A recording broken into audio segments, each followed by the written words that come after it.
10년째 짜증나는 테마예요 이게. 네. 유구한 역사와 영통을 자랑하는 사투리를 바꿔야 돼 일배 때문에. 밥 먹었거든요. 아, 밥을 그 먹어서 정도. 기분이 좋거든요. 90년대. 네, 90년대 서울 90년대 사투리. 그러려서 또 못 살게 구네. 진짜 가만히 계셔야죠. 이분은 정말 사람들 입틀막을 하고 싶은 모양이에요. 이병태라는 사람이 한 번씩 뚝뚝뚝뚝 튀어나와가지고 이런 행동을 해버리게 되면 그 모든 것들이 다 허무해지는 거죠. 있죠. 네. 한없이가 배운 시사 토크쇼 장르만 여의도 7월 6일 월요일 순서 시작하겠습니다. 반갑습니다. 정영진이고요. 트럼프가 쿠팡 주식을 많이 거래했다는 사실이 이제 밝혀졌죠. 뭐 좀 이따 저희가 이야기 나눌 기회가 좀 있을지 모르겠는데 그래서 그렇게 쿠팡 구하기에 나선 건가 하는 생각이 좀 들기도 하고요. 근데 현직 대통령이 그렇게 주식 거래를 해도 되나? 꾸준히 아니 어떻게 18번. 코인을 그렇게 만들어서 발행하고 이런 것들이 미국에서는 이게 용인이 되는지 참 이해하기는 우리 상식으로 이해하기는 어려운 일들이 미국에서는 받아들여지고 있는 것 같습니다. 참 대단합니다. 자, 관련된 이야기는 이따가 잠시 뉴스가 아마 있을 것 같고요. 먼저 오늘 정치권 뉴스들 함께 나눠주실 네 분 소개해드리겠습니다. 노영희 변호사님 나오셨고요. 네, 안녕하세요. 네, 반갑습니다. 자, 그리고 류재하 변호사님 어서 오십시오. 안녕하세요. 네, 반갑습니다. 반갑습니다. 강수영 변호사님. 안녕하세요 강수입니다. 예, 반갑습니다. 자, 그리고 신혜원 기자가 함께하겠습니다. 안녕하십니까. 네. 자, 우리 왜 박수 치고 시작하는 이 어색한 박수는 뭐예요? 아니 한 번 치니까 안 칠 수가 없는 그러니까 거예요. 네. 이렇게 박수로 시작하는. 좋습니다. 네. 한 10년 만인가 거의 한 그 정도 되는 것 같은데 또 일배 논란이 지금 전국적으로 일고 있습니다. 네. 하나하나 좀 살펴볼까요? 네, 일단 그 이제 야구 경기 도중에 스타벅스 가야지 이제 응원 구호로 논란을 빚었던 배제고 네. 처음에 물론 뭐 사과문 내긴 했었죠. 그마저도 AI가 썼다라는 논란이 있었고 이제 광주를 직접 찾아가서 저희가 이제 무릎 꿇겠다라고 했었는데 이제 광주 제일고에서 알겠다라고 이제 허락을 해줬어요. 네. 그래서 이제 오늘 오후 3시에 배제고 야구부 학생들이랑 뭐 지도자, 교직원, 뭐 학부모 등등등이 이제 광주를 직접 찾아서 사과의 메시지를 전하고 다 같이 이제 광주제일고 학생들, 뭐 이제 배제고 학생들 다 같이 5.18 민주묘지를 찾아서 참배를 한다고 네. 합니다. 네. 자, 그렇게 이제 사과를 하게 되고 진정성 있는 사과로 네. 또 잘 또 받아들여졌으면 좋기는 하겠는데 예. 그것과는 뭐 또 징계가 뭐 과하냐 마냐 가지고 또 네. 정치권에서 논쟁이 있긴 있었는데 네. 어쨌든 이제 학교 차원에서는 이제 좀 교육적인 목적으로 함께 이제 5.18 묘지를 참배하는 것으로 네. 이제 학생들의 진정성을 우리가 이해하겠다 이제 이렇게 좀 정리를 하려고 한 것 같은데 징계는 학생들은 별개로 가는 거죠? 학생들은 학생들인데 네. 여기에 숟가락 얹는 그 정치권들이 너무 나빠요. 너무 많죠. 네, 너무 네. 많아요. 지금 이거 가지고서 뭐 그 규제합리화위원회 부위원장 이병태라는 사람도 그렇고 그 사람 네. 물론 뭐 정치인은 아니겠습니다만 그 너무 뻔뻔하게 지금 계속해서 이슈를 확산시키고 있을 뿐더러 네. 여기 이제 국민의힘에 또 이제 여러 의원들이 막 화환도 좋아 말고 화환을 보냈다는 거고 네. 이진숙 의원이 또 화환을 보냈죠. 네. 예. 그리고 응원하는 그 내용의 말을 공식적으로 막 하면서 네. 오히려 이게 더 문제라는 식으로 얘기도 하고 또 일부 학부모들도 뭐 손해배상 청구하겠다고 나서기도 하고 그리고 폭발물 설치 위협도 있었고 예. 네. 그 관련된 많습니다. 소식들을 조금 전해 주실까요? 예, 그래서 네. 이제 주말 사이에 또 이제 광주제일고에 폭발물이 설치됐다 또 이런 신고가 들어와가지고 경찰이 수사에 착수하는 상황이 있었고 네. 이 정치권에서 계속 말이 많은데 특히 이분 발언 지금 언급이 됐던 이분 발언이 큰 논란이 됐습니다. 이병태 대통령 직속으로 있는 규제합리화위원회 부위원장이 5.18이 성역이 됐다라고 하면서 역사의 성역화로 어린 학생들의 장난에 가까운 일탈도 어른들의 정치가 됐다. 김일성 사진이 나온 신문이 비에 젖는 것을 보고 울부짖는 북한의 모습과 다름이 없다. 이렇게 이야기를 했고요. 네. 학생들의 구호가 아니라 그들을 처벌하는 것이 학생들을 처벌하는 것이 오히려 광주 민주화 운동에 대한 조롱과 폄훼이다.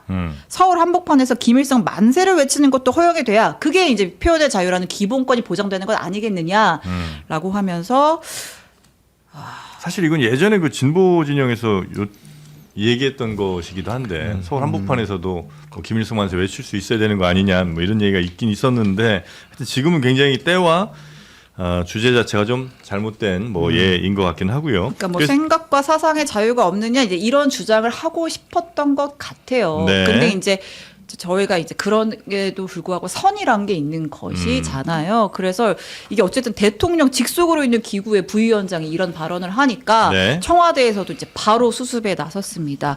이러한 발언은 혐오와 조롱에 대한 정부의 단호한 거부라는 기조와는 정반대되는 것이고 아주 부적절한 처신이다.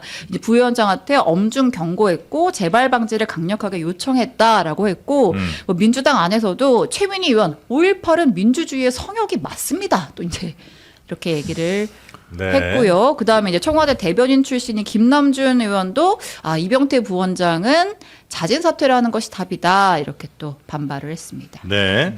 이렇게 이제 여러 정치인들이 가세하면서 논란이 이제 완전히 정치권으로 이전을 한 것 같은데 이렇게 이전된 상황에 대해서는 혹시 우리 강수영 변호사는 어떻게 보십니까? 상당히 참 안타까운데요. 이 논의가 이병태 이분 얘기는 다 틀렸어요. 일단 그것부터 바로 잡아야 될 게 대한 소프트볼 야구 협회라는 사단법인이 징계를 한 거지 국가가 무슨 처벌한 게 아니에요. 이 문제가.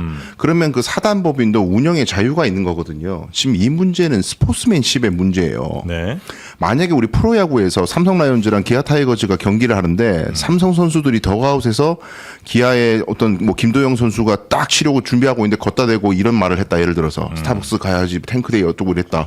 은퇴해야 됩니다. 그 성인 선수들은요. 역으로 마찬가지예요. 제 과거에 이제 저는 야구 팬이어서 야구 커뮤니티에서 항상 삼성 팬들이 조롱을 받고 그 멸칭을 당한 게 통으로 시작하는 세 글자거든요. 네. 그게 대구 지하철 참사를 비하하는 네네네. 용어예요. 네네. 그런 거를 만약에 기어 타이거즈 선수들이 경기 도중에 삼성의 최용우 선수가 치려고 하는데 막 통 어쩌고 한다. 그럼 선수들 다 은퇴시켜야 돼요. 용납할 수 없는 선이 있는 겁니다. 표현의 국가적 자유도. 처벌과는 이제 별개로. 왜냐하면 스포츠맨십의 문제인 게 그렇게 해서라도 상대방의 심리를 흔들어서 이겨보겠다는 거 아니에요. 야구 실력으로 이기는 게 아니지 않습니까? 그걸 용납할 수 없기 때문에 소프트볼 야구협회에서 자율적으로 징계를 결정한 거예요. 근데 그것도 헌법상의 기본권 안에 포함되는 거예요. 자유와 자유가 충돌하는 거예요. 네. 근데 그 자유가 충돌할 때에는 적정선에서 조화를 이루어야 되는데 징계가 너무 과하다면은 그건 법원으로 가는 거죠. 법원으로 가서 이 징계 너무 심합니다. 지금 잘못은 했더라도 이 징계는 너무 과도하니까 이 학생들도 좀 보호해야 됩니다. 이런 논리까지는 갈 수 있을지언정 이거를 뭐 마치 청와대나 뭐 여권에서 이거 징계를 뭐 이게 5.18이라는 걸 문제 삼아가지고 찍어 눌렀다는 프레임으로 자꾸 접근하는 것은 자유에 대한 기본 관점을 다 흐트리는 거예요. 네. 네, 이 부분 반드시 지적이 돼야 될 것 같습니다. 알겠습니다. 근데 이병태 부위원장 말씀 중에 대략적인 어떤 전체적인 취재는 공감 가는 부분이 있어요. 그러니까 뭐냐면 뭐 결국 이분이 스스로 말씀하셨다시피 핵심은 우리 헌법상 기본권인 표현의 자유를 좀 강조한다는 차원에서 하신 말씀인 것 같기는 합니다. 그런데 저는 거기에는 동의를 해요. 하지만 그로 인해서 여러 가지 지금 그렇지 않아도 역사적인 문제를 가지고서 지금 사회적으로 지금 완전히 갈등이 지금 커져가고 있는 상황에서 총리급이라면서요. 이 규제합리화위원회 부위원장들 네. 총리급 직위에 있는 고위공직자가 이제 정면으로 이제 뛰어들어서 말씀을 하는 것은 오히려 더 기름을 붓는 꼴이 돼버린다라는 차원에서 그런 점에서 부적절했다고 생각이 들고 또 하나는 워딩 중에서 어린 학생들의 장난에 가까운 일탈 예. 이렇게 얘기를 해버렸는데 사실은 잘못된 건 잘못됐다고 얘기를 해야 되는 겁니다. 네. 방금 강소연 변호사 말씀하셨다시피 일단 뭐 스타벅스 가자 탱크데이라고 얘기를 했고 그것은 어쨌든 그 이전에 스타벅스 논란에 이어서 그 연장선상에서 하고 있는 것은 분명하고요. 그것이 지금 청소년들 사이에 밈처럼 돌아다니고 있다고 해요. 이제 네. 그런 부분에서 어느 정도 고의성이 좀 옅어질 수 있을지는 변론으로 하더라도 그것이 부적절한 행위라는 점에 대해서 엄중히 꾸짖고 그 다음에 이제 그로 인한 어떤 그 사건을 계기로 어른들이 들어서서 거기서 이제 이걸 정치적으로 더 논쟁화 시키는 부분에 대해서는 브레이크를 걸어야지. 네. 애초에 그 시작 자체부터 이건 장난에 가까운 일탈이다 이렇게 해버리면 이분의 논리 자체가 다 허물어지거든요. 네, 네, 그래서 네. 그런 부분 좀 아쉬웠어요. 네, 사안 규정도 잘못되어 있는 이병태 부위원장의 발언에 대한 뭐 정치권의 반응들이 좀 있었던 것이고요. 이 이병태 부위원 말씀하실까요? 네. 저는 개인적으로는 네. 이게 이병태 부위원장이 그냥 자기의 몸은 이쪽에 좀 와 있고 이쪽 정부에서 자기가 좀 열심히 뭐 해보겠다는 뜻이 있겠지만 마음은 아직도 저쪽 끝에 가 있는 것 같아요. 그러니까 이게 무슨 얘기냐면 지금 대통령이 포용을 얘기를 하고 그리고 중도 외연 확장 이런 얘기를 하면서 사실은 그 전에 우리 쪽에 계속 나를 세우고 우리하고 가치관이 전혀 안 맞는 듯한 발언을 하거나 행동을 한 사람들을 네. 그래도 그중 그나마 이제 이쪽 분야에서 뭔가 역할을 줄 수 있다라는 생각이 좀 드는 사람들을 이제 모시고 와서 여기서 뭐 이거 하세요, 저거 하세요 이렇게 좀 시도를 여러 개를 좀 하고 있는 거거든요. 네. 근데 그거를 바라보는 국민들 중에 왜 저 사람들이 와서 이 일을 해야 됩니까? 이거 맞지 않습니다. 그들의 과거를 생각해 보십시오. 이렇게 비판하는 사람이 있었단 말이에요. 그럴 때 정부라든가 아니면 이제 그 포용을 해야 된다고 주장하는 사람들은 저분들은 그 전에는 적대적 관계에서 지나치게 이 상황을 조금 개인적으로 받아들이고 혹은 뭐 그 자기 진영 논리를 받아들여서 저렇게 했던 것이지. 네네. 실제에 우리가 어느 정도 지켜야 될 선이나 이런 것들에 대해서는 그래도 본인들도 알 것이다. 특히 이 정부에서 본인이 맡은 역할, 그 역할을 수락했다는 의미는 바로 앞으로 자기 자신의 행동이나 자기 자신의 마인드가 조금 이 선을 지키겠다는 걸 이미 선포한 거나 마찬가지다. 좀 기다려보자. 이제 이런 얘기가 많았거든요. 네. 근데 이병태 씨의 이번에 딱 발언이나 행동하는 걸 딱 보게 되면 뭐 인사권은 니네 알아서 해. 뭐 어차피 나는 그냥 이거는 아니라고 생각하고 있어. 이제 이렇게 지금 사실 태도가 나와요. 네. 근데 이런 걸 보게 되면 과연 대통령은 포용하려고 그러고 대통령은 중도에 있는 사람들을 끌어들이려고 하고 외연확장 한다고 하지만 실제 모두의 대통령이 되려고 하는 그 대통령의 그 마음을 이쪽에 있는 사람들 또 선택 가능한 사람들 또 자기네들이 정말 오고 싶어서 그전에는 내가 열심히 잘할게요. 내가 바뀌었어요. 라고 주장했던 그 사람들이 과연 대통령의 그런 마음을 받아들일 정도의 자세가 되어 있고 네. 본인이 이 상황 속에서 내가 이 자리에 간다는 게 무슨 뜻인지를 스스로가 납득하고 많은 국민들에게 설득하고 있는 노력 같은 게 있었는가. 네. 저는 이르게 안 되기 때문에 계속 이런 문제가 반복되고 있다. 이게 이제 이병태 부위원장 같은 사람 때문에 어찌 보면 대통령의 노력이 인사가 인사가 이상해지는 더 거죠. 저평가를 받을 수밖에 없는 거고 이제 그렇죠. 이렇게 되면 앞으로 더 공격할 소지가 많아질 거 네네. 아니에요, 그렇죠? 그래서 같은 요즘에, 진영 내에서. 그뉴 이재명이라고 한 사람들에 대해서 분명히 이제 좋은 점도 있고 나쁜 점도 있고 받아들일 것도 있고 아닌 것도 있겠지만 어쨌든 지금 이제 초창기 정권 시작이니까 같이 다 아울러야 된다는 건 다 마찬가지 말이고 또 네. 그게 맞는 거거든요. 근데 사실은 이제 그거가 조금 우리들이 기존에 있는 사람들이 받아들이기에는 조금 너무 과격한 부분들이 있었는데 그래도 네. 이제 이분들은 정말 사랑하는 마음으로 국민을 위해서 이런 쪽으로 열심히 하려나 보다 여기까지는 이해가 돼요. 근데 이병태라는 사람이 한 번씩 뚝뚝뚝뚝 튀어나와가지고 이런 행동을 해버리게 되면 그 모든 것들이 다 그렇죠. 허무해지는 물거품이 거죠. 될수 있죠. 네. 근데 그렇다고 해서 지금 이병태 부위원장에 대해서 자진 사퇴 뭐 주장도 있고 대통령이 해임시켜야 된다는 얘기도 나오는 것 같은데 그러기에는 뭐 이병태 부위원장이 했던 얘기 중에 이제 역사를 너무 이렇게 성역화해서 그것에 대한 어떠한 다른 평가도 하지 말아야 된다는 그런 사회적 분위기가 생기는 것에 대해서 본인이 이제 할 말이 있었던 것 같은데 그 과정에서 본인 자리나 아니면 그 표현이 너무 이제 지나쳐서 네. 제 생각에 많은 분들의 반발을 불러일으킨 것 같아요. 하지만 그 취지를 좀 본다면 그래도 이 정도는 엄중 경고하고 같이 갈 만한 수준의 어떤 그런 포용력을 저는 이재명 대통령이 보여야지 어쨌든 역사를 성역화하지 말자는 그 본래 취지에 좀 집중해서 좀 어느 정도 이렇게 하고 이해해주고 넘어가야지 이거 가지고서 만약에 배척을 하면 이분이 뉴 이재명 인사의 대표하는 사람들 중에 한 명이거든요. 근데 그렇다면 이재명 대통령이 지금 추구한 뉴 이재명 전략 중도 보수까지 확장하겠다는 그 통합 전략은 어떻게 되는 건가? 아니 그래서 그런 내가 그 생각이 점을 듭니다. 지적하는 거예요. 류지아 변호사 말이 다 맞거든요. 근데 만약에 대통령이 그렇게 했고 실제 본인이 이제 그런 상징적인 인물로서 이 정부에서 뭔가 기여를 하는 초창기 인사라고 한다면은 이 사람이 내 생각은 그렇다 하더라도 이걸 표현의 자유 영역이다라고 주장할 것이 아니고 또 실제 이게 왜 문제가 됐는지 사람들에게 알려주고 그 다음에 대통령이나 정부에서 이거는 이렇게 하면 부적절합니다라고 이제 얘기가 나왔잖아요. 그럼 거기에 대해서 내가 좀 숙고하겠다. 이 자리에서 내가 이 자리의 무게를 내가 좀 가볍게 생각했다. 이러면서 반성하거나 미안해하는 모습을 보이거나 어쨌든 내가 실제 뜻하고자 하는 건 이게 아니었으나 이렇게 오해받을 수 있다. 이런 거에 대해서 미안해하거나 우리하고 같이 좀 소통하려고 하는 모습을 보이면 저는 류지아 변호사 말이 맞다고 생각해요. 그럼 그걸 가지고 더 뭐라고 할 필요는 없다고 생각해요. 근데 이 사람은 그렇게 대통령이나 청와대나 정부에서 그런 대답이 나오고 국민들의 네. 반응이 안 좋은 걸 뻔히 알면서도 제가 아까 초창기 딱 말할 때 그러잖아요. 이 사람이 뭐 잘리려면 잘라 인사권은 니네 맘이지 그러나 이러면서 이제 자기가 딱 그다음에 말을 덧붙인단 말이에요. 그러니까 저는 그런 것들이 되게 이 사람의 개인적인 감정은 아 나는 이 정부에서 뭔가 좋은 자리 주니까 그 자리는 가고 싶어. 그러나 나는 사실은 이 정부의 기조하고는 안 맞아. 난 이 정부의 가치관을 난 따를 수가 없어. 네네네. 이런 마음을 지금 보여주고 있는 거죠. 기본적으로 그리고 약간의 네. 인식 차이가 하나가 그 최민희 의원 얘기대로 5.18은 성역이다라고 생각하시는 분들이 있는 것 같고 또 반대쪽에서는 그 어떤 것도 뭐 성역이 될 수는 없다 이렇게 이제 큰 인식 차가 좀 있는 것 같아요. 예, 이건 아마 좀 합치하기가 좀 어려운 부분이 아닌가 하는 생각이 좀 들긴 합니다. 이래서 헌법 개정을 해가지고 헌법 전문에 5.18 민주화 운동을 넣자고 했던 거예요. 만약에 헌법 개정이 그렇게 실제로 됐다면 이제는 그걸 뭐 5.18에 대해서 뭐 역사적 평가는 다를 수 있다 이런 얘기 못 하는 거예요. 헌법 질서 밖의 얘기가 돼버리는 거예요. 네. 그렇게 되면. 그래서 헌법 개정이 좀 필요하다고 봐요. 네. 그리고 알겠습니다. 이병태 부위원장 같은 경우에는 본인이 계속 그렇게 어쨌든 이 역사를 성역화 하지 말아야 한다라는 본인 주장이 이 정부와 결이 안 맞는 주장으로 판단이 된다면 물러나시는 게 맞습니다. 예, 네. 그거는 정말 근원적인 차이기 때문에 네. 굳이 자리를 보존하실 필요는 없을 것 같아요. 그리고 일배 논란 하나 더 있는 게 요즘 뭐 굉장히 또 뜨고 있는 걸그룹 중에 리센느라고 맞습니다. 걸그룹이 있는데 예.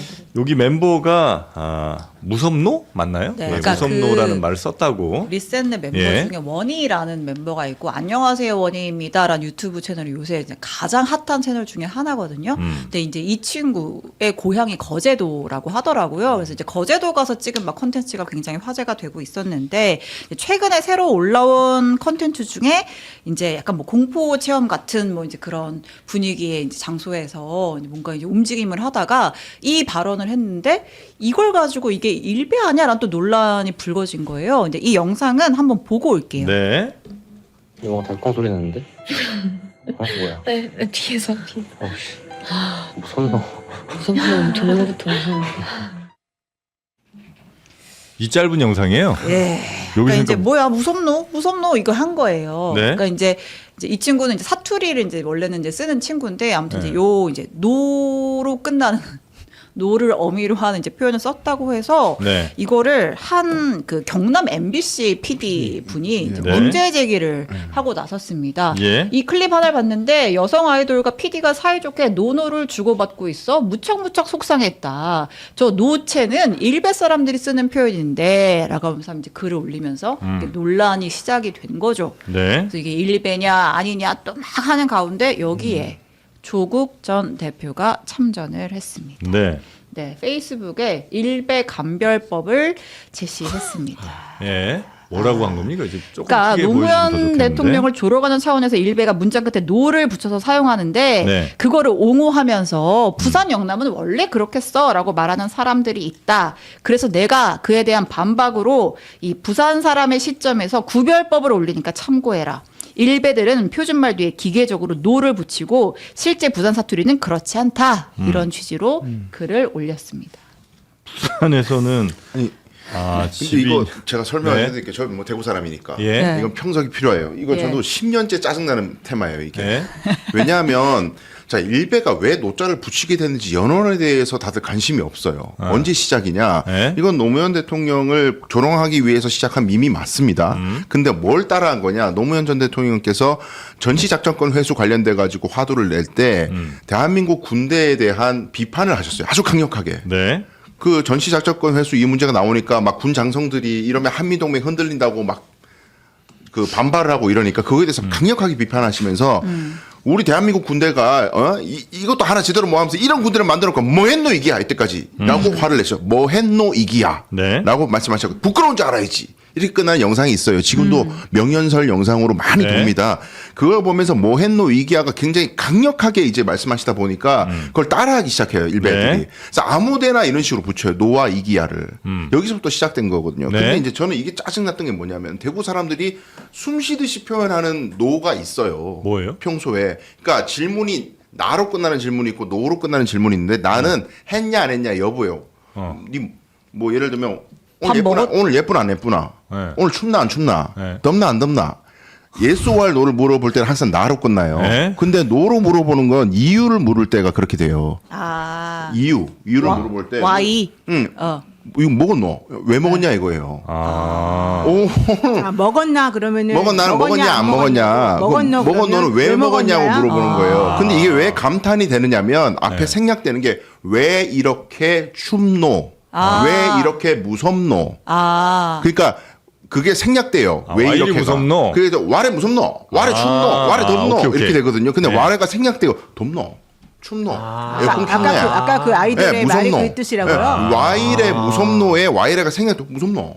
뭐고 이거? 이렇게 되는 거예요. 그래서 이게 늘 쓰는 표현이거든요. 근데 노자만 붙이면 일베용어라고 공격을 당해요. 저희가. 네. 그게 답답해 죽겠는 거예요. 일상 용어인데. 그럼 저 네. 지금 리셋의 원인은 여기 왜 이렇게 무서워 이런 느낌. 왜 이렇게 무서워를 사투리로 한 거예요. 무서워. 오케이 알겠습니다. 근데 왜 그럼 저런 감별법이라고 해서 돌아다니는 걸 저도 봤거든요. 네. 그 뭐 서울 사람들은 나로 이렇게 하고 그 일베는 노로 끝나고 그 다음에 부산 사람은 뭐 이런 쪽으로 끝난다는 거 아니었어요? 저 그럼 일베 저 사람들의 저거는 왜 나온 거예요? 그러니까 무조건 모든 어미를 다 노로 끝내는 거예요. 일베는? 예, 일관되게 밈처럼. 모든 말의 네. 끝을 그렇게 이제 노로 쓴다는 끝내요. 거고. 근데 실제로 원래 이제 영남 사투리에는 노로 끝나는 화법이 있는데 그렇죠. 그렇게 쓰는 일반적인 화법마저도 전부 다 이제 일베로 다 취급해버리면 안 된다 이제 그런 취지신 그렇죠. 거잖아요. 그리고 그때 일베 노 그 어법 이후로 네. 그게 이제 그 10년 전의 일이잖아요. 예. 그 이후로 이게 막 확산되면서 이게 하나의 이렇게 또 민처럼 네. 그 뜻이 방금 강성현 변호사 얘기하는 거기서부터 연원했다는 건 사람 자체도 모르고 그냥 주변에서 쓰니까 따라 쓰는 노가 또 있어요. 그건 일베 노가 아니라 네. 그냥 밈처럼 무슨 뜻인지도 모르고 하는 노. 이런저런 커뮤니티 같은 데서 애들이 많이 쓰니까 네, 젊은 그렇죠. 친구들이 그냥 보고 노로 따라 쓰는 경우도 있는데 그거는 또 역시 일베와 무관한 그냥 온라인 그렇죠. 유행 같은 유행 거다. 같은 거죠. 근데 그 연원이 일베였던 것은 본인들도 사용하면서 모르고 있는 거예요. 예. 제 아내하고 아내도 대구 사람이니까 저는 네. 아까 PD님의 글 같은 거를 읽을 때는 황당한 게 저희끼리 집에 있으면서 야 이거 안 닦았노 이거 뭐 이렇게 한단 말이죠. 아내가 잔소리 할 때. 막 일베가 이렇게 되는 거예요? 설거지 안 했노? 이렇게 한다고요. 그건 정상적인 말이거든요. 저희 40년 전부터 쓰던. 근데 이런 말을 할 때마다 이거 누가 들으면 일베 용어라고 듣겠는 걸 이렇게 검열하게 된다는 게 너무 짜증나는 거예요. 아니, 검열도 짜증나고. 아니, 그, 제일 중요한 건, 예를 들면 리센의 이 멤버가 그 전부터, 뭐, 일베식의 어떤, 생각을 갖고 있다든지 아니면 그걸 이제 표현을 해서 행동을 한다든지 이런 맥락들이 좀 있는 상황에서 저 친구가 역시 온라인에서, 뭐, 자기 유튜브에서도 저런 표현들을 쓰면서 내가 일베임을 뭐 자꾸 얘기하는구나라고 오해 내지는 뭐 그렇게 이해하면 모르겠는데 그냥 한마디 한 글자를 그렇죠. 썼다는 이유로 일베냐 이렇게 검증하려 한다는 것 자체가 너무 이상한 일 아니에요? 그러니까 논란이 되고 나니까 저 PD님은 오히려 그래도 상처가 된다면 안 써야지 뭐 이런 입장을 표명하시던데 근데 또- 사투리를 고치라는 얘기 바꿔야 돼요? 유구한 역사와 영통을 자랑하는 사투리를 바꿔야 돼 일베 때문에? 그건 아닌 것 같아요. 그리고 일베가 예를 들어 어떤 말들을 쓴다고 뭐 신조어도 있고 막 많이 있을 텐데 뭐 이런저런 말투 같은 것들을 혹여 일베가 쓴다고 해서 우리 다 같이 쓰지 말자 되면 일베가 나중에 더 많이 쓰면 우리가 이걸 쓸 닫아야- 말은 점점 없어지는 거예요. 그게 일베가 원하는 거 아닌가요? 왜 그게 우리가- 경상도의 일반적인 사투리인데 일베한테 그렇게 해줘야 되는 실제로 거예요, 노무현 도대체. 대통령이 그렇게 말씀을 사투리로 하신 거를 따라한 거잖아요. 네. 과거의 말을. 처음에 이거 문제 제기했던 이 경남 MBC 이제 PD 분이 노자 쓰는 거 이거 일베 말투다라고 했잖아요. 네. 근데 이제 또 이제 사람들이 논란이 되니까 과거에 그분이 만든 방송을 또 찾아봤나 봐요. 근데 이제 그분이 만든 방송에도 자막에 이제 노가 이제 상시로 들어갔어요. 그러니까 왜냐하면 경남 MBC PD 분이니까 네. 사투리 그 쓸수 지역에 있죠. 있는 네, 사투리 네. 쓰시는 맞아요. 시민분들이 인터뷰를 했을 거 아니에요. 그러니까 이제 뭐 여기가 어딨노, 뭐 뭐라 하노, 막 이런 게 자막으로 달려 있었는데. 자기가 쓰면 그건 이거는 사투리고. 사투리고 저거는 이제 일베냐 또 이제 이런 심지어 얘기가 리센네 있고. 그 원이 이분도 경남 분이죠. 거제도 거제분 거제 야호분 예. 그러니까 예. 자기는 괜찮고 다 남들은 아니, 뭐 저는 이제 의심하고. 제일 저의 이제 웃음 포인트는 이제 조국 대표가 너무나 진지하게 이제 감별법을 올린 것이었는데 근데 그래요? 이 서울도 야 안 쓰는데 이거 감별법 맞아요? 야를 쓰긴 하지 우리는. 우리 니 아니에요? 니도 쓰고 나도 아, 쓰고. 지빈이? 그렇지. 아, 지빈이 어디니? 집이냐 뭐 어디냐. 아 그리고 왜 우리 충청도는 빼주는 거예요? 그러게. 이거 너무 수도권과 경상도 중심의 와. 사고예요. 뭐요? 그러면 충청도는 어떻게 하는데요? 그러니까 예를 들어 네 개를 딱 예를 들면 집이요? 집이요? 어딘디? 뭐요? 말도 안 돼. 밥은 요 정도. 그렇게? 아, 네, 밥은 충청도입니다. 먹은겨? 충청도? 그렇지. 먹은겨? 예. 우리는 어떻게 하냐? 집이니? 집이냐? 어디냐? 뭐하니? 뭐 그냥 우리 니를 더 많이 쓰긴 니, 하잖아. 뭐, 요, 뭐, 밥 니, 먹었거든요. 뭐. 그거 좀 이상하다. 먹었거든요. 먹었거든요. 약간 화난 것 같은데. 그런데요. 네. 밥을 그 먹어서 정도. 기분이 좋거든요. 이렇게 하죠. 그건 좀 아니거든요. 90년대. 네, 90년대 서울 90년대 사투리. 서울. 그건 약간 미씨들이 좀 예쁜 척하느라고 저렇게 쓰는 거야.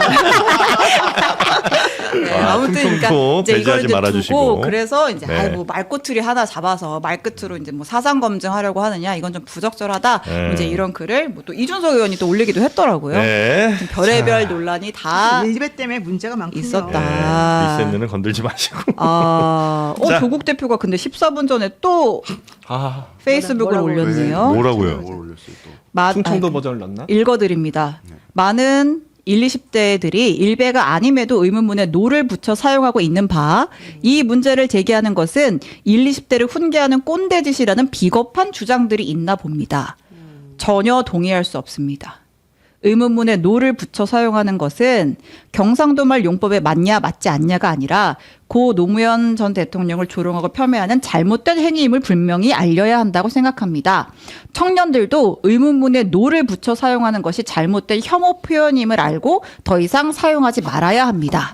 야, 진짜 노 쓰지 말자는 얘기잖아. 그러네요. 노는 쓰면 안 된다. 이건 가만히 또글 올렸어 또 못 살게 구네 진짜. 가만히 계셔야죠. 됐어 이제 정리됐어요. 이분은 정말 사람들 입틀막을 하고 싶은 모양이에요. 그러니까 아예 정말 노라고 하는 그 의문문 어법을 없애버리겠다는 생각이 있네요. 그러니까 경상도 말 용법에 맞냐 맞지 않냐를 따지지 말고 네. 이거는 이제 혐오 표현이 됐기 때문에 사용하면 안 아니, 된다. 그러니까 그런 논리면 네. 일베에서 뭐 했니? 이걸 만약에 다 그것도 써. 없어져야 돼, 그러면. 그럼 우리 했니도 못 쓰고 뭐 했냐? 그게 다 혐오 표현되면 우린 또 걔네 피해서 계속 훈민정음 못 쓰게 되는 거냐고. 아니 아까 저 어르신들 있잖아요 TV 잠깐 나온 분들 그분들한테 찾아가가지고 이제부터는 노 쓰지 마세요 그런 얘기 할 수 있어요? 평생을 쓰셨는데 말도 안 되는 소리를 하고 있어. 알겠습니다. 아유, 여기 정도 하고요. 네, 그리고 또 넘어가겠습니다. 네. 민주당 네, 민주당 이제 전당대회. 전당대회 이제 진짜 이제 본격 전면전 시작이 됐죠. 네. 김민석 전 총리가 조금 전 10시에 광주에서 전일빌딩 245에서 전당대회 출마 선언을 했습니다. 자, 그런데 출마 선언문에 담긴 내용이 네. 굉장히 강력한 것 같습니다. 네, 워딩들이 좀 센 게 있었던 것 같은데. 좀 이번 당대표 소개해 주시면. 선거에 출마하는 거 치열한 당내 논쟁을 각오한 나의 사명이다라고 했고요. 지난 1년간 자기 정치에 폐해가 있고 그게 당전 관계를 혼선에 빠뜨렸다 이런 얘기를 했고 또 김대중과 노무현, 이재명 대통령을 언급하는데 이게 갈라치기의 대상이 아니다 이제 이런 표현을 썼고 당정 일치와 민생 실욕 통합 노선만이 우리 당의 당정의 필승 노선이다 이런 언급이 있었고 네. 정청래 대표를 뭐 콕 짚진 않았습니다. 언급을 하지는 않았는데 이렇게 이재명 정부가 이제 2년 차를 맞이하는 역사적인 시점에 당이 국정의 짐이나 갈등의 진원이 되어서는 안 됩니다. 라고 하면서 지난 지도부의 노력을 동지적 관점에서는 치하하고 수고 많았다라고 얘기하고 싶지만 결과 책임은 정치와 정당의 기본 윤리이다. 그러니까 이제 지난 네. 지방선거에 대한 책임을 져야 한다는 취지인 것 같아요. 이제 그러면서 지금 절박하고 엄격하지 않으면 우리는 총선 패배의 늪으로 빠져들 수 있다. 하여저는 절박한 긴장감과 매선 엄격함으로 당대표 교체에 결단을 내려주실 것을 당원과 지지자 여러분께 호소드립니다. 라고 했습니다. 네, 당이 혼란에 좀 빠졌고 갈등의 진원이 정청래 전 대표임을 그냥 드러낸 것 같고요. 그다음에 네. 국정의 짐이라는 이게 굉장히 좀 강한 표현이었던 것 같은데 그런 단어들을 사용하면서 이번에 교체를 해달라, 당대표 네. 교체를 해달라. 그리고 이제 정청래 대표가 이제 계속 뭐 DJ 노무현 문재인 이재명 뭐 하면서 일종의 뭐 적통에 대한 주장을 하고 있는데 이제 네. 그런 식으로 전직 대통령들을 갈라치기 할 대상이 아니다. 뭐 이제 이런 얘기도 좀 있었고 네. 어쨌든 방점은 거기에 있는 것 같습니다. 앞으로의 총선을 위해서라도 당대표 교체의 결단을 당원들이 내려야 한다. 예. 알겠습니다. 자, 김민석 전 총리 이렇게 당대표 출마 선언을 이제 한 건데 그 출마의 답변 혹은 뭐 출마 이 선언문을 보시고는 어떤 좀 느낌이 드시는지. 저는 그 뭐 말씀 굉장히 강력한 어투로 출마 선언을 하셨고 그 핵심은 치열한 노선 투쟁을 한번 해보겠다라는 것 같아요. 예. 당내 노선 투쟁을 해보겠다는 것 같고 자기가 지금 현재 서 있는 노선은 실용주의 노선, 결과에 책임을 지는 그런 노선이다. 이렇게 얘기를 하는 것 같은데 저는 김민석 총리가 뭐 이 노선으로 가는 거 전 다른 당이지만 찬성합니다. 네. 그런데 본인이 이 말이 진심임을 증명하고자 한다면 그러면 검찰 보안 수사권 문제에 대한 본인 발언부터 좀 고치셨으면 좋겠어요. 보안 수사권. 보안 수사권 원래 검찰개혁 추진단에서 8개월 넘게 준비하던 거 네. 그거 갑자기 이제 검찰 정부 안도 내지 않고 전당대회 앞두고 뭐라고 했냐면 정부 입장은 그냥 보안 수사권 폐지다. 그래서 이제 그럼 국회에서 논의하라 이렇게 던져버렸어요. 네. 그거 결과 책임 아니잖아요. 아. 그거 실용주의 노선 아니잖아요. 그거 이재명 대통령도 그러면 피해자 생긴다고 얘기를 했잖아요. 예. 그렇다면 이번에 검찰개혁 이슈는 전당대회의 어떤 뭐 땔감으로 그냥 그렇게 태워버리지 말고 네. 정확하게 결과 책임을 지는 노선답게 보안 수사권 한정적으로 필요하다. 그게 최악을 막는 방법이다. 이렇게 얘기를 해서 전당대회 때 적극적으로 정면으로 입장을 개진했으면 근데 이제 좋겠습니다. 그렇게 쭉 지난 꽤 오랜 시간 이제 이 얘기를 했는데 당에서 이제 도저히 안 받는다는 거잖아요. 근데 국회에서 입법을 안 해주면 사실 정부가 할 수는 없잖아요. 설득하고 노선 투쟁한다면서요. 예. 노선 투쟁을 하면은 그것부터 제대로 그게 실용주의 노선이고 책임 노선이니까. 아니 지금 요 말이 좀 약간 틀린 거예요. 네. 설득하고 노선 투쟁하겠다고 직접 말한 적이 없어요. 여기서 김민석 총리는 노선 투쟁 이런 얘기를 하고 있는 게 아니고요. 제가 여러 번 말씀드리지만은 검찰 개혁은 다 모든 제도가 바뀌는 거고 근간이 흔들리는 거예요. 형사 쪽의 시스템이. 그렇기 때문에 최소한 10년 정도는 혼란스러울 수밖에 없어요. 왜냐하면 그 동안에 이제 벌어질 그 수많은 부작용들을 우리가 예측할 수도 없고 네. 제도가 정착되는 과정이 힘들 수밖에 없고 그 과정 중에서 제일 힘든 게 바로 아마 국민들일 텐데 여기서 지금 검찰이 협조를 다 해주면 좋겠지만 검찰도 지금 기분이 안 좋고 또 자기네들 거를 모두 뺏기기 때문에 사실은 여기에 적극적으로 협조할 리가 없단 말이에요. 이런 상황이라고 한다면 이번에 검찰 개혁을 해야 되는 건 맞기 때문에 검찰 개혁을 지금 하겠다고는 했는데 그 디테일에 들어가가지고 분명히 혼란이 야기될 거예요. 근데 그 혼란이 야기가 되고 나면 내년 내후년 2028년도 될 때까지 분명히 이걸 원하지 않았던 사람들이라던가 국민의힘이라던가 이런 쪽에서는 봐라 이렇게 혼란스럽고 이렇게 제도도 나쁘게 만들어갖고 니네가 다 결국 엉망진창 만들어놨다. 민주당은 항상 이렇다면 이런 식으로 공격을 할 게 뻔하잖아요. 그러면 2028년도 총선에서는 민주당 입장에서는 사실은 되게 방어하기가 힘들고 실제 그 정착되기까지의 과정이 어느 정도 필요하기 때문에 어쩔 수 없는데 그걸 이제 설명하고 이러느라고 이제 힘이 들게 뻔해요. 네. 그래서 대통령도 그렇고 장관도 그렇고 총리도 그렇고 이 검찰 개혁이라고 하는 건 우리가 지금 수사권하고 기소권을 분리시키는 게 명확하게 맞으니 그 부분은 우리가 절대 양보하지 않고 대신에 있을 수 있는 부작용을 최소화하는 차원에서 보안 수사권이든 보안사 요구권이든 뭐 한정적인 부분에서 이런 거든 한번 해보자라고 주장해 왔던 거예요. 근데 네. 그거를 지금 당에서 절대 못 받아들이겠다고 하니 그러면 좋습니다. 이렇게 여기까지 나왔어요. 그랬는데 정청래 당대표가 뭐라고 얘기했냐면 어젠가 그젠가 지난주 말에 뭐라고 했느냐면 수사관에게 사실 확인할 수 있는 권리, 사실 확인을 물어보는 거, 뭐 이렇게 하는 거, 이거는 보안 수사권이 아니다. 이거는 보안 수사 요구권도 아니고 이건 사실 확인권에 불과하니까 나는 그런 거는 우리가 반대한 적이 없고 오케이다 또 이렇게 말을 해버린 거예요. 그렇게 되면 우리 쪽에서 바라보기 내가 무슨 말을 하는지 알죠, 강세무에서. 이렇게 되면 그럼 그게 보안 수사권하고 뭐가 틀리지? 그러면 당도 결국에는 이 부작용이 있을 수 있기 때문에 이거를 조금 조심해야 된다라고 하는 건 알면서도 그냥 당원들에게 뭔가 명확하게 설명하기가 그러니까 마치 보안 수사권은 다 없애고 뭐 요구권도 아닌 것처럼 하면서 결국 그 정도의 또 그 틈 남겨놓는 거네. 또 이렇게 생각할 수가 있는 거거든요. 그러면 뭐 눈 가리고 앙호하는 거예요? 당원 속이는 눈 가리고 거예요? 아웅이 아니에요. 네. 그래서 티끌 하나 남겨놓지 그래서 않는다고 김민석 했잖아요. 총리라든가 정성호 장관이라든가 대통령이라든가 계속 얘기를 그동안 해왔던 거예요. 그리고 수많은 이제 위원들이나 법조인들이. 근데 그게 결국 안 된다고 하도 그랬고 이제 전당대회를 앞두고 정청래 대표가 딱 나를 정확하게 세워버리잖아요. 네. 검찰 개혁은 뭐 티끌 하나도 없어요. 보안 사건.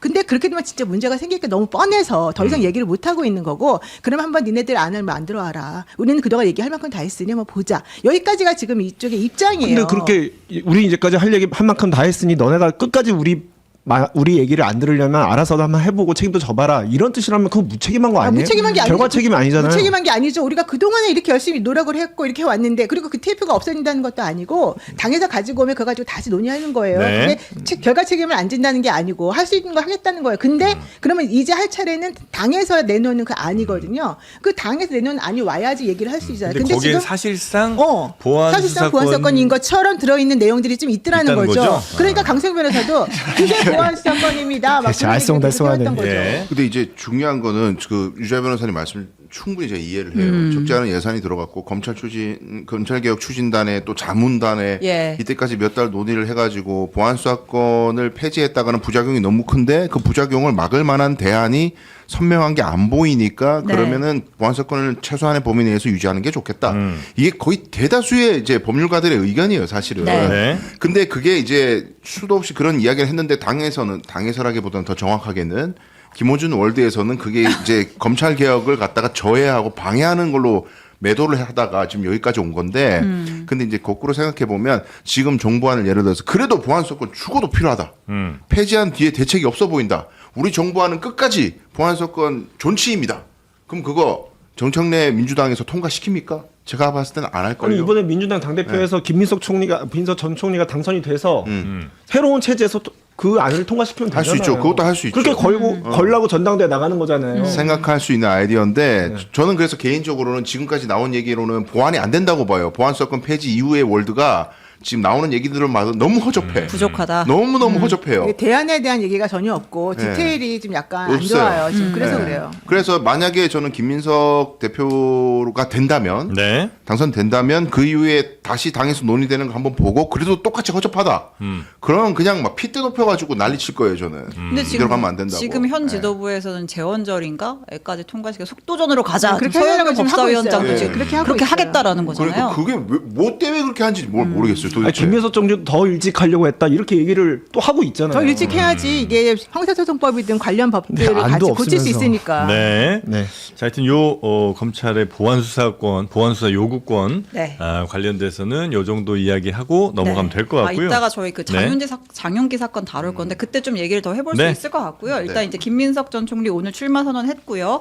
정청래 대표는 그 주말 사이에 김대중 전 대통령, 노무현 전 대통령 고향을 잇따라 방문을 했습니다. 네. 방명록에 또 노장님 사무치게 그립습니다. 이제 이런 글을 남기기도 했고 또 이제 본인 페이스북에 누가 당원 주권 정당 1인 1표에 앞장섰는가, 누가 보안수사권 전면 폐지에 앞장섰는가, 누가 반대했는가라고 이제 글을 올려서 이제 본인의 어떤 이 강경론자로서의 네, 어떤 선명성을 좀 부각시키는 것 선명성을 같아요. 좀 부각시키는 행보를 네. 이어가고 있고요. 뭐 송영길 전 대표도 뭐 출마할 것 같아요. 그 지난주에 있었던 워크숍에서 있었던 발언도 그렇고. 네. 네, 아무튼 이제 본격적인 전대 국면에 접어들 걸로 보입니다. 그 워크숍에서 강우식 비서실장이 또 네. 의미 있는 얘기를 꺼냈죠. 그렇습니다. 네. 사실 워크숍에 대통령이 가서 직접 뭐 맥주 한잔 할 수도 있는데 이제 대통령이 좀 논란이 될까봐 직접 가지는 않은 것 같고 대신에 이제 강훈식 비서실장이 일종의 대리인 자격으로 참석을 하는 거잖아요. 네. 그러니까 강훈식 실장의 메시지가 사실은 대통령의 메시지일 텐데 이제 강훈식 실장이 이제 좀 뭐 이제 그 영국의 노동당 사례를 언급을 하면서 좀 실용적인 성향의 어떤 중산층에게 소구하는 그런 뭐 사례를 설명을 하면서 우리도 집권 2년차 국정기조를 앞으로 할 때 중도층을 품기 위해서 제3의 길을 갈 필요가 있다 이런 발언을 현장에서 했다고 합니다. 네. 근데 이제 뭐 여기에서 이제 문제가 생긴 거죠 또. 네, 이제 이러한 취지의 발언을 놓고 네. 이제 뭐 일종의 뭐 과거에 뭐 주류 지지층 저는 이분들 어떻게 표현하는 게 적절한 표현인지 모르겠는데 지지층이요. 네, 아무튼 뭐 이제 뭐 과거에 좀 이렇게 오래된 민주당의 네. 지지층 분들 사이에서 이러한 국정 운영 방향이 적절하냐 부적절하다 이거는 말은 제3의 길이라고 하고 이원주 같은 류와 더 크게 함께하자는 의미라는 걸 권리당원들은 안다. 이거는 통합이 아니라 기회주의적 협잡이다.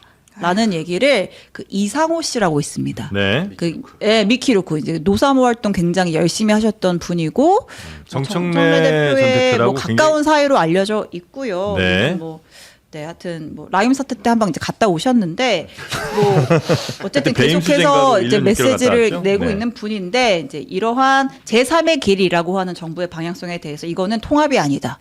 기회주의적인 협잡이다 이렇게 비판을 했습니다. 네. 이 사람은 그 딴지 게시판 같은 데서도 굉장히 지분이 좀 있는 분인 것 같더라고요. 이분이 지난번에 정봉주 네. 전 의원이 최고위원 나올 때 그때 엄청나게 바람을 일으켰다가 갑자기 슉 죽어버렸잖아요. 네, 네. 그 당사자예요.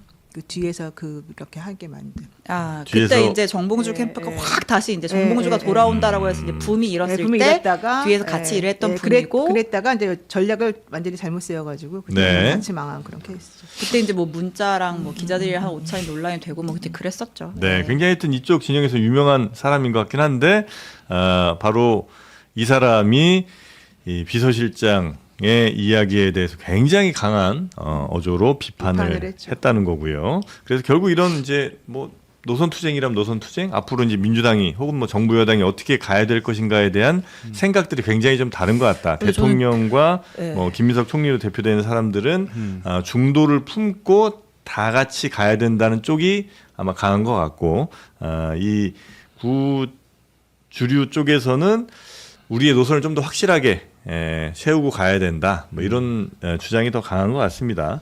어느 쪽이 선택받을지는 이제 전당대회를 통해서 결정이 좀 나겠죠. 네, 알겠습니다. 오늘 말씀을 많이 아끼시는 느낌. 아니, 제가 지금 들어갈 틈을 쫙 계속 들어오세요. 네, 들어오세요. 들어오시면 되겠습니다. 들어가대요. 네. 네. 그 제3의 길은 새로운 길이 아니에요. 계속 있어 왔던 길입니다. 네. 민주당이 집권했을 때 늘 고민하던 길이고요. 이제 총 4분의 대통령이 계시잖아요. 민주당에서 최순환 대통령이 있는데 제가 보기에는 문재인 대통령을 제외하면 나머지 3분은 다 이 제3의 길을 모색해 왔어요. 다 그 길로 갔었고요, 실제로. 근데 그러다가 기존 지지층들의 강력한 비판에 직면했었습니다, 다. 김대중 대통령도 그랬고요. 네, DJ 네. 피어나. 아니 어떻게 그 냉전 세력하고 과거 그 친일파의 후손 세력하고 군부 세력하고 어떻게 손을 잡냐? 똑같이 있었고요. 노무현 대통령 때도 마찬가지예요. 아니 어떻게 저렇게 그 한미 FTA를 찬성을 해가지고 미국 제국주의하고 또 연합을 할 수 있냐? 어쩌고 저쩌고 재벌하고 어떻게 한 팀이 될 수가 있냐? 네. 똑같아요. 그러면서 또 사람 인사를 또 상대방 진영으로 평가받는 사람 하기도 했고. 그런데 이제 상대적으로 문재인 전 대통령은 거의 이제 순혈주의에 가까운 행태를 보였었고, 근데 그 근원이 됐던 건 뭐예요? 적폐청산 때문이잖아요. 박근혜에 대한 탄핵 이후에 출범한 정권이기 때문에 상대방을 적으로 규정하는 것이 좀 오래 지속이 돼버려서 자기 사람들 아니면 상대방은 다 적으로 규정되어 있는 질서 속에서 가다가 결국 정권을 잃었잖아요. 네. 그러면 우리 입장에서는 역사를 쭉 반추했을 때 누가 좋고 나쁘고를 떠나가지고 다음 정권을 또 재창출하지 못하면 지금까지 해왔던 것들이 다 수포로 돌아가고 뭐 검찰개혁인도 하면 뭐예요. 다 정권 바뀌면 또 법 다 바꿔버리도 되는데 언론개혁 하면 뭐해. 정권 바뀌면 또 원위치 다 돌아가면 끝이잖아요. 그럼 정권 재창출을 하고 모든 국민들의 마음 중에 최대 다수를 포섭을 하려면 그래도 집권 여당은 이렇게 가야 될 것 같아요. 라고 방향을 이제 설정해 주는 건데 거기다 대고 뭐 우리 섭섭해. 근데 저는 아무리 생각해도 기존 지지층들의 마음을 감정적으로 섭섭하게 하는 거지 이 대한민국이라는 나라가 대통령이 방향을 지금 잘못 잡으셔가지고 무너져가고 있거나 진보적 가치가 다 훼손되고 있거나 그런 것 같지 않아요. 그냥 사람 몇 명 가지고 기분 나쁘다 이거예요. 왜 이런 사람 쓰냐. 적어도 저 사람보다는 우리 쪽 사람이 괜찮은 사람이 있는데 왜 그래. 그게 다지 나라가 구체적으로 어떻게 돼가고 있는지에 대한 비판적 성찰은 없어요. 그러니까 이런 게 문제라는 거예요. 네. 그 고민을 좀 더 해주시라. 비판하시려면 비판 좋은데 대통령이 잘못 선택한 어떤 것 때문에 우리나라가 어떻게 잘못돼가고 있는지 정책적 고심을 해달라는 거예요. 그런 얘기가 전혀 없다는 거는 받아들이기 어렵다 저는. 저 뭐 제1의 길 플러스 알파가 아니라 제3의 길을 얘기했잖아요. 네. 저는 그게 유시민 작가가 얘기했던 재건축론과 일맥상통하는 것 같아요. 네, 그리고 저는 뭐 누차 말씀드렸다시피 모든 정당은 그렇게 혁신, 재건축 한다는 생각으로 임해야 더 강해지고 그래야 뭐 정권 재창출도 가능하고 한 것이다 이렇게 생각을 하는데 좀 제가 딴 얘기를 하고 싶은 게 강훈식 비서실장이 너무 중요한 워딩을 민주당 워크숍에서 한 것 같지 않나요? 저는 사실은 원래 예전에 우리 윤석열 정부 때도 국민의힘 워크숍이 있으면 네. 대통령이 와서 무슨 얘기 했어요.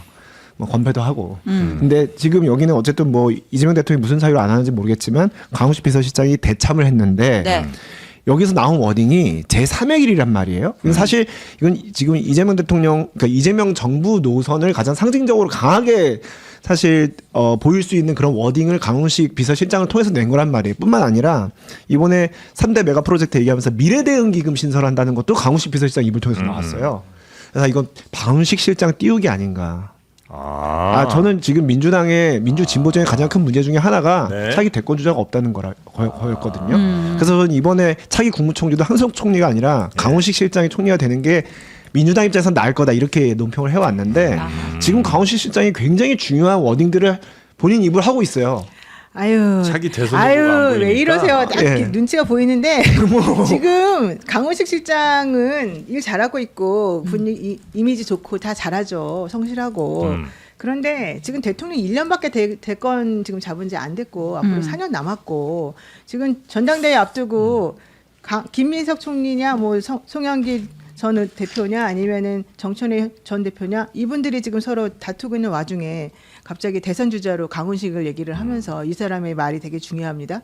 왜 그러는 거예요 지금? 아니 정말 중요한 그러니까 일을 중요한 하니까 말을 하는 거 맞고 맞죠. 저도 강훈식 실장의 말의 방향이 뭐라고 생각하는지 다 충분히 이해하지만 네. 지금은 그런 걸 얘기하면서 대선 주자 얘기할 때가 아니에요. 그런 얘기하는 순간 망하는 거예요. 지금은 오로지 이 정부가 잘 되기만을 바라면서 아니 제가 그래야 되는 거지. 그리고 그래서 강훈식 실장의 말도 그런 의미에서 해석을 해줘야 되는 거지. 네. 자기가 대선 주자 나가려고 거기서 그러는 거야? 그건 네. 아니잖아요. 하여튼 그 세상만사 그 단순화시키는 사람들은 좀 조심하시는 게 좋습니다. 뭐 흑백, 피야 이렇게 잘 구분하는 사람들, 그렇게 지정 잘하는 사람들 네. 이런 분들은 대체로 조심하시는 게 그게 이제 제일 심플하고 받아들이긴 너무 좋잖아요. 간단하고 이 복잡한 세상 딴 것도 내일도 복잡한데 뭐 다른 일까지 내가 다 어떻게 다 신경 써요. 심플하게 나눠주면 너무 좋긴 한데 대체로 그런 사람들이 세상을 망치는 경우가 좀 많더라. 네. 그렇다면 진짜 스타벅스와 스타벅스 아닌 거야. 에이. 그것도 좀 그만 아니 좀 해. 정말 아. 무슨 노와 노 아닌 것 오늘 이런 왜 그래. 것도 좀 확실하게 구분하지 않는 세상이 왔으면 좋겠어요. 아니, 정영진 앵커께서 말씀하시는 단순화는 예를 들면 조국하고 합당 찬성 반대 뭐 이런 거. 아. 그냥 그 뒤에 조건이나 하우나 언제 딱도 웬 이런 거 없이 밑도 끝도 없이 단순화시켜서 그런 것도 찬반 포함이고. 예, 예. 이런 게 뭐 보안소권 패치 찬반 찬반. 아. 그 뒤에 내용이나 뭐 어떻게 하는지 시기나 이런 거 다 빼버리고 그냥 찬반 원론적은 저 너무 다 저 시즌 예를 이렇게 들어주시면 제가 좀 곤란해지니까 이런 게 파시스트 애들러 한 갔는데. 거라니까. 구체적으로 가지 마세요. 강훈식 비서실장이야. 네. 자, 한동훈 의원이 장동혁 대표의 가족 상가를 조문을 했는데 네. 이게 또 충격이야. 일파만파예요? 아니 이게 뭐 일파만파 할 게 뭐 있습니까? 일단 지금 국민의힘 상황부터 정리를 예. 하면 이제 오늘 윤리위가 열려요. 윤리위에 지금 막 들어왔던 이제 고발건들이 있잖아요. 저 지난 선거 때 부산 가서 한동훈 도운 놈들 다 나와. 그리고 저 대한과 미래 해가지고 장동혁 대표 사퇴하라고 했던 놈들 다 나 징계해라고 해서 안건이 엄청나게 많이 올라와 있는데 이 관련해서 징계를 논의하는 회의가 오늘부터 열리고 그래서 이제 뭐 무더기 친한계 의원들에 대한 무더기 징계가 있을 수 있다. 근데 과연 이게 장동혁 대표에게 도움이 될 것이냐? 친한계에서는 막상 징계 받으면 나 훈장 받는 거지라는 뭐 분위기도 있다던데. 근데 이제 그런 와중에 사실 이제 지난주에 장동혁 대표의 가족상이 있었습니다. 이제 굉장히 안타까운 소식이 있었는데 네. 이제 뭐 우리가 뭐 경조사 때는 당연히 뭐 또 특히 조사인 경우에는 또 이렇게 참석을 하잖아요. 아는 사이인 경우에. 그래서 이제 한동훈 의원이 이제 조문을 갔던 모양이에요. 뭐 한동훈 의원도 가고 뭐 이준석 대표도 가고 조문을 갔는데 뭐 조문을 해서 한 20분 정도 대화를 나눴다고 하더라고요. 근데 이제 이걸 두고서 이른바 당권파 인 분들 뭐 예를 들면 뭐 조광한 최고위원 아니 한동훈 장동혁이 단식할 때는 안 나타나더니 느닷없이 나타났다. 인성이 달라진 거야? 아니면 이해득실을 따진 참을 수 없는 존재의 가벼움이야? 이렇게 비판을 했고요. 그 이제 장동혁 대표의 그때 최 부장이 뭐랬죠? 참 오른 발전된다고 했던 이제 주현철 외신 대변인이 네. 이거는 한동훈이 자기의 이미지를 위한 언론 플레이 조문이다. 이 사람은 사이코패스다라는 직감에 휩싸였다. 라고 얘기를 했습니다. 또 박민영 대변인 네. 감성팔이를 위해 한동훈 의원이 죽음까지 죄물 삼았다. 말도 안 되는 소리들. 아니 뭐 저렇게까지 해. 라고 하니까 이제 김종혁 전 최고가 네. 저질이다 진짜. 그래. 이제 이렇게 너무 반박을 사람들이 했습니다. 다른 사람이 아픔을 가지고. 아니, 그럼 조문을 한 건데. 어. 한동훈 의원이 만약에 안 갔어 봐요. 안 갔으면 또 완전 인간 쓰레기 만들었을 걸 아마. 이런 것도 공감 못하고 모른 척한다고. 그 또. 전쟁 중에도 사람이 죽으면 조문을 보내는 게 뭐 과거에 뭐 우리 동양의 예인데 뭐 이런 식으로 또 뭐 했겠죠. 근데 그게 있더라고요. 그 이준석 대표는 네. 가기 전에 미리 물어보고 갔다는 거예요. 예. 예. 가도 근데 되냐. 그리고 이제 이재명 대통령도 내가 조문을 하고 싶다라고 물어봤는데 장동혁 대표 측에서 정중히 거절을 해서 그냥 그 조화만 보냈다는 거였거든요. 그런데 한동훈 너는 여기에 기자들 깔려 있는 걸 알고 네가 등장해야지 여기에서 이제 스포트라이트 받을 걸 알고 일부러 장동혁 대표 앉아 있는 그 자리에 가서 네가 앉았지. 이제 그 얘기의 핵심인 것 같아요. 왜냐하면 처음에 이준석 대표가 먼저 앉았고 그리고 난 다음에 장동혁 대표가 나중에 이제 조문 받느라고 와서 이제 앉아가지고 얘기를 하는 와중에 네. 한동훈 대표가 들어온 그렇게 거거든요. 됐죠. 네. 그러니까 한동훈 딱 그림을 보고서 네가 지금 이렇게 장난친 거지. 이게 이제 국민의힘에서 지금 이 네. 분들이 의심하는 사람들이? 이유 중에 하나가 그거예요. 딱 너 그림 보고 지금 들어온 거지. 뻔하다 이렇게. 그렇죠. 안 그래도 유재변 이렇게 물어보고 싶었는데 네. 이게 그림이 저 논쟁하는 걸 보니까 한동훈 의원이 기자들을 데리고 왔다.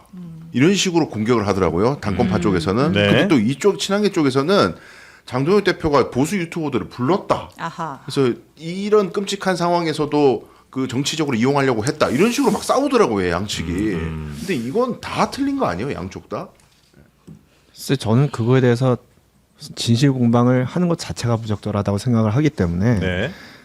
너무 안타깝고 황망한 죽음마저도 정치적으로 이용되면 안 되잖아요. 그건 우리가 괴물이 되자는 거잖아요. 그래서 애초에 그거에 대해서 뭐 알갈바 하고 싶지가 않고, 근데 제가 알기로는 하여튼 뭐 부산에 일정이 있었는데 조문이 취소하고 조문이 가능하다는 박정원 의원 얘기를 듣고 와서 조문을 했다 이렇게까지만 알고 있고요. 그 이상에 대해서 하나하나 지금 뭐 여러분들이 말씀을 하시는데 그에 대해서 말씀을 더 보태는 것 자체도 저는 뭐 그 안타까운 죽음에 대한 얘기가 아닌 것 같아서 그거는 저는 좀 말을 좀 아꼈으면 좋겠다 다들 네. 그렇게 생각하고 알겠습니다. 있습니다. 주말에 저 조문 갔다 온 분 얘기를 들어봤는데 일단 이준석 대표가 먼저 갔고 그리고 나서 이제 한동훈 대표가 그 후에 갔고 그래서 둘이 이제 마주 앉아서 있으니까 이제 장동혁 대표가 이제 다른 문상객들이랑 이 대화를 하고 이제 마지막으로 그 테이블에 합류를 했다. 그러니까 이제 이준석 장동혁이 있는데 한동훈이 간 건 아니고 순서상 이제 뭐 그랬다라고 저는 들었고요. 그러니까 주로 그 대화는 이준석 대표가 좀 이끌어갔다라고 하더라고요. 세 사람 사이에. 그래서 뭐 정치적인 얘기는 없었고 그냥 네. 뭐 위로하고 뭐 어떠시냐 뭐 이제 이런 정도의 대화만 있었다고 하는데 오히려 이제 이거를 보는 바깥에서 또 이런 논란이 있는 것이죠. 네. 자, 하여튼 이런 조문을 두고 말씀하신 것처럼 이런 조문까지 이런 정치적 논란은 진짜 좀 안 갔으면 좋겠다는 생각이 들기는 합니다. 네. 자, 그리고 다음 뉴스도 한번 이어가 볼까요? 네, 그 이재명 대통령 오늘 지지율이 7주 만에 반등을 했습니다. 이제 국정평가 이제 지지율이 47%가 나왔고, 네. 이제 뭐 일각에서는 이제 정부가 발표했던 3대 메가 프로젝트가 영향이 있다. 뭐 이제 이런 해석도 나오는데요. 네. 이 마지막 퍼즐이 맞춰졌습니다. 이제 서남권, 충청권에 이어서 영남은 했잖아요. 영남은 우주 항공의 거점이 됩니다. 312조를 투자한다고 하는데 대통령 발표 잠깐 들어보시죠. 서남권에서 시작되어 충청권으로 이어진 대규모 투자의 대장정이 대한민국 산업을 이끌어온 영남에서 오늘 열리고 있습니다. 위성과 발사체, 미래 항공기와 우주 신산업을 연결하는 남해안 우주항공 산업벨트를 본격적으로 구축하려고 합니다. 네. 이제 영남, 서남, 충청권 이렇게 주요 3대 투자 거점. 내역들이 네. 발표가 됐습니다. 네. 물론 이제 그리고 경기가 삼성- 제일 크긴 해요. 경기가 한 2,000조 됩니다. 거기는. 그렇죠. 네. 네. 자, 그렇게 해서 영남까지 이제 발표가 됐는데 여기에 대해서 정치권에서도 또 계속해서 말이 나오고 있죠. 네, 이게 이제 어디에 하면은 특혜라고 그러고 여기도 한다 그러니까 그러면 선심성이라고 그러고 이제 이런 상황이 있는데 모르겠어요. 이제 정치적으로 뭐 좀 얘기는 할 수 있는데 나경원 의원이 이거는 표몰이용 급조된 메가 프로젝트고 이거 국정조사는 물론 특검까지 도입을 해서 전모를 밝혀야 한다고 했습니다. 그럼 뭐 어떤 걸 특정 특검 네. 특검을 해야 된다. 네. 했으면 좋겠어요, 진짜. 좀 제발 이런 쓰잘데없는 억가 안 나오도록 진짜 네. 했으면 좋겠어요. 정말 뭐만 하면은 A라 그러니까요. 그러면 A라 그러고 B라 그러면 B라 왜 이런지 모르겠어요, 사람들이. 표무리를 왜 해요? 청와대에서 정말 전당대회 어이가 앞두고 없어, 어이가 없어. 정청래 대표 이기려면 이 정도 틀어야 돼요? 몇천조 막 부어야 돼? 말도 안 돼. 그러면 지방선거 전에 했지 뭐. 그래서 대통령이 네. 한마디 했어요. 나는 이런 그 긍정평가 사실 여기서는 지금 낮게 나왔지만 지난주 금요일에 나왔던 목요일하고 금요일에 나왔던 MBS하고 갤럽에서는 54% 58% 나왔거든요. 네. 그리고 국민의힘하고 이 민주당하고 정당 그 지지도도 20% 정도 차이가 나는 걸로 크게 났어요. 그래서 이제 다들 분위기가 이제 좀 다시 반등되고 있다고 알고 있고 네. 실제 대통령도 그렇게 말했어요. 이게 일희일비하고 이럴 게 아니다. 내 정책이라고 하는 거는 결국 국민들에게는 성과로 보여주면 다 알아서 이해를 해주기 네. 마련이다. 나는 그런 거보다는 정말 내가 일을 할 수 있는지 내가 던져놓은 이 말을 네. 많이 잘 따라오려면 얼마든지 얼마나 어려운 일이 많겠느냐. 이걸 내가 지금 열심히 하려고 하니 좀만 기다려줘라. 이제 이 얘기를 좀 했고요. 네. 그 메가 프로젝트 관련해서도 그래서 김민석 총리가 그러니까 대통령이 자꾸 김민석 총리 엄청 칭찬했잖아요. 왜 칭찬을 했느냐 이제 내용을 조금 들어보니까 네. 총리가 원래 자기가 막 밖에 나가서 큰 소리 내고 자기가 뭐 잘했어 하면서 대통령 가리는 행동을 하면 안 되잖아요. 특히 이제 집권 1년차 총리니까 네. 그래서 되게 조용조용히하면서 일이 이렇게 될 수 있도록 많이 도와줬다는 건데. 일은 많이 만들고. 예, 예. 근데 그 중에 하나가 바로 이 메가 프로젝트라는 거예요. 네, 네, 그래서 이 네. 3대 메가 프로젝트도 대통령은 지금 이거를 성공시키는 게 중요하기 때문에 네. 어차피 대통령은 헌법상 연임이 안 되니까 이 5년 안에 성과를 내려면 이 나머지 4년 동안 정말 보여주는 게 많아야 되거든요. 네. 그래서 당대표도 내가 일을 같이 할 수 있는 사람하고 좀 같이 이걸 아는 사람하고 잘 했으면 좋겠다. 뭐 이런 내심이 있는 것 같고 실제 뭐 당무 개입한 건 아니고. 김민석 총리가 열심히 일을 해놨는데 이제 같이 공을 이제, 예, 공을 예. 대통령에게 많이 좀 돌렸다 이런 네, 얘기인가 그리고 보군요. 같이 이 일을 이제 프로젝트를 추진하려고 짰기 때문에 네. 실제 일을 어떻게 진행하면 되는지를 다 서로 이제 안다는 거겠죠. 예, 이제 네. 그렇게 지금 돌아가고 있다고 합니다. 알겠습니다. 저 3대 메가 프로젝트에 대해서 좀 말씀을 드리면 뭐 나경원 의원이 이렇게 얘기를 하셨지만 일단 3대 메가 프로젝트는 크게 보면은 반도체 AI 데이터 센터 피지컬 AI 쪽으로 이렇게 대한민국을 이끌어 가보겠다는 거 아니겠습니까? 네. 저는 그 방향에 대해서 굉장히 긍정적이고요. 근데 이게 단순히 뭐 이재명 대통령 임기 내에 할 수 있는 그렇죠. 프로젝트 아니라 네. 말 그대로 메가 프로젝트. 아니에요. 네. 메가 프로젝트가 메가리가 없게 끝나면 안 되니까. 그래서 그러기 위해서 이렇게 아하. 준비했어요. 준비했대. 라인 좋습니다. 근데 메가리가 없게 끝나지 않으려면 사실 예. 국민적 공감대가 굉장히 이루어진 상태로 프로젝트가 진행이 돼야 되고 예. 또 국민들 의사가 이제 대표되는 국회 내에서도 이 3대 메가 프로젝트에 대한 공감대를 좀 확산시켜야 된다는 생각이 들고요. 예. 지금 나경원 의원처럼 이게 이제 표몰이용 급조 메가 프로젝트 아니냐라고 의심한 시선을 가지신 분들까지 포함해서 적극적으로 야당을 설득하려는 노력. 그래서 이게 설사 정권이 바뀐다고 하더라도 이어가야죠. 이어갈 수 있도록 네. 이게 그렇게 하는 노력이 필요하고 그러려면 대통령이 솔직해야 됩니다. 그리고 네. 문제를 정면으로 얘기해야 되고요. 예를 들어서 이번에 호남의 반도체 공장 신설한다고 하면서 호남에 뭐 용수가 충분하다, 전력이 충분하다. 이게 사실은 거기에서 진실 공방이 벌어져서 이게 뭔가 지역 갈등으로 이게 예. 불거졌거든요. 만약에 그게 부족했다면 정부가 재원으로 메워서 충분하게 만들겠다 이렇게 가면 되는 거거든요. 예. 그 책임은 현재 행정부 수반인 내가 지겠다 이렇게 가면 되는 거예요. 그게 훨씬 더 솔직하고 정면으로 문제를 대하는 태도고요. 그래서 그 강훈식 비서실장이 추가 세수는 반도체 클러스터의 전력과 용수에 써야 된다는 저는 얘기를 이 방향도 바람직하다고 봐요. 그래서 예를 들어서 원전이 필요하다 그러면 호남에 지금 원전을 짓는 것에 대해서 호남 민심은 좀 반대하는 꺼리는 경향이 있습니다. 그럼 그것도 설득할 수 있어야 되는 거거든요. 지어야 돼요. 안 지을 수 안 지을 없을 수가 거예요. 없어요. 그때 네. 아마 앵커님께서도 그때 원전 얘기하셨거든요. 네네네. 그래서 이런 부분을 좀 정면 솔직하게 그리고 야당과의 이 공감대를 넓히는 방향으로 좀 추진해 가시면 네. 더 많은 분들이 여기 힘을 실어줄 것이다. 그렇게 설득하면 공감대가 생기고 설득은 되는 거. 그럼요. 알겠습니다. 예, 지금은 의심이 많지만 네. 충분히 설득되시는 분들입니다. 알겠습니다. 저 왜 선거 끝나고 하겠냐 여기에 대해서도 또 다 이유가 있다면서 또 나경원 의원인가가 얘기를 했다면서요. 나경원 의원이 얘기한 건 국민의힘에서? 아니었고 이제 국민의힘 분들이 이제 저도 이제 평론 프로 계속 들으니까 네. 이제 무슨 논리냐면 대통령이 그랬잖아요. 아니 이거 표몰이용으로 하려고 했으면 지선 전에 했겠지 이제 와서 했겠어요라고 그러니까. 했더니 거기에 대해서 아니지 지선 전에 했으면 오히려 불리하지 호남에 이렇게 특혜주고 몰아주게 해야 되는데 지선 전에 했으면 수도권 민심 날아갔을 거 아니야. 네, 이러면서 그래서 일부러 지선 끝나고 몰아준 그렇지 거야 않지. 이렇게 또 하시더라고요. 네. 지금 호남만 투자하는 거 아니잖아요. 이게 전국적 프로젝트고. 그 지금 국민의힘에서 양양자 최고나 예. 이정현 예전에 이제 우리 공천관리위원장 했던 분이나 홍준표 전 시장이나 이분들 메시지를 국민의힘들이 좀 공부를 해야 될 것 같아요. 네. 홍준표는 빼세요. 왜요? 나도 국민의힘 아니에요. 나도 국민의힘 아니야. 싫어해요. 너무 새침했어. 제 300일로 아, 그래요? 데려가시네. 400일. 아, 깍두기도 아니고. 네. 알겠습니다.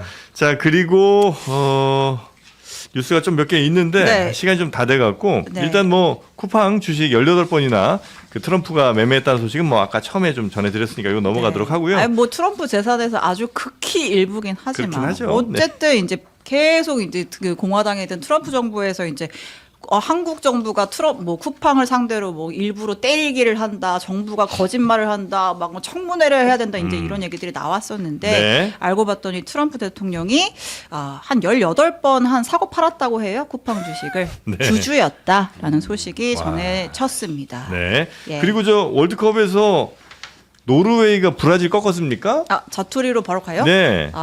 네, 알겠습니다. 지금 이제 8강 진출팀이 속속 가려지고 있는 오늘 상황입니다. 방금 전에 멕시코가 아마 진 거 지금 같죠? 끝났나요? 잉글랜드하고 멕시코. 잉글랜드가 이겼나요? 이겼습니다. 3대 네, 아까 그 뭐, 이 경기가 오늘 꿀잼이었나 봐요. 네. 그래가지고 오늘 저희 동점이 예. 그런 게 아닌가 싶은데 네. 아무튼 이제 8강 진출팀이 속속 가려지고 있습니다. 예. 캐나다랑 모로코랑 해가지고 모로코가 3대0 대승을 거뒀고 그다음에 파라과이랑 프랑스가 붙었거든요. 이 경기 보셨어요? 못 봤죠? 아니 파라과이 선수들이 발을 안 쓰고 팔꿈치를 그렇게 쓰더라고요. 경기는 심판들 다 옷 벗어야 될 것 같아요. 네, 그래서 굉장히 좀 폭력적인 경기 진행이 있었고 파라과이랑 파라과이 선수들이 프랑스. 공을 쫓는 게 아니라 프랑스 선수들을 쫓아요. 그래서 소리 치고, 뛰어가면 소리 팔꿈치로 치고, 어. 뛰면 팔꿈치로 치고 했는데 카드가 안 나와가지고 네. 이거 무슨 심판이 파라과이 갱들한테 매수된 거 아니야? 뭐 이런 댓글들이 막 있던데 어쨌든 이제 그래서 프랑스가 이겼어요? 이겼어요. 은바페가 네. 나중에는 막 웃어요. 니네 그렇게까지 해서 이기고 싶냐? 막 이런 식으로 웃는데 어쨌든 프랑스가 1대 0으로 네. 이겼고 그다음에 이제 오늘 아침이었죠. 브라질이랑 노르웨이 경기. 예. 브라질은 뭐 영원한 우승 후보인데 노르웨이가 이겼습니다. 예, 슈퍼스타 혼란이 2골을 넣어서 이야. 노르웨이 승리로 끝났고 지금 있는 멕시코와 잉글랜드의 경기 이것도 빅매치잖아요. 개최국 멕시코 대 네. 뭐 전통의 강호 잉글랜드 2분 남았는데 잉글랜드가 3대 2로 이기고 있습니다. 아, 그래요? 이 선수들 아. 어떻게 잘 경기장 바깥으로 나갈 수 있을지. 네. 아니, 홀란 모르겠지만. 선수가 저 노르웨이의 그 머리 이렇게 뒤로 묶은 그 선수군요. 네, 키 엄지훈. 네. 이분은 뭐 참빗을 쓰나 어떻게 이렇게 머리가 곱게 비껴 있죠. 빗었을까? 순간 오늘 빚 광고하는 줄 알고. 그러니까 빌드업을 또. 네. 근데 노르웨이 경기 보시면 네. 그 관중석을 꼭 보세요. 응원이 굉장히 바이킹. 재밌습니다. 네. 그 바이킹의 후예들이잖아요. 아. 그래서 이제 그 우리나라 파도 타기 하는 것처럼 얘네들은 노를 적어요. 아, 그래요? 근데 소리가 있구나. 이렇게 소리 내고. 아, 그래요? 네, 그게 되게 우리 인상적이더라고요. 바이킹의 후예들. 홀란드 선수는 황희찬 선수하고 절친입니다. 그렇죠. 오스트리아에서 같이 뛰었기 그래요? 때문에 네. 네. 그분 물어보시면 뭐 아주 다양한 노래 얘기들 나올 것 같아요. 네. 자, 그리고 축구 선수 홍명보 하나만 더 전하자면 이제 홍명보 전 감독이 LA로 급거 출국을 하지 않았습니까? 근데 이제 LA 한인타운에 있는 한식당에 홍명보는 출입 금지, 홍명보 is banned from entry라는 네 금지 간판이 걸렸다고 합니다. 네. 네.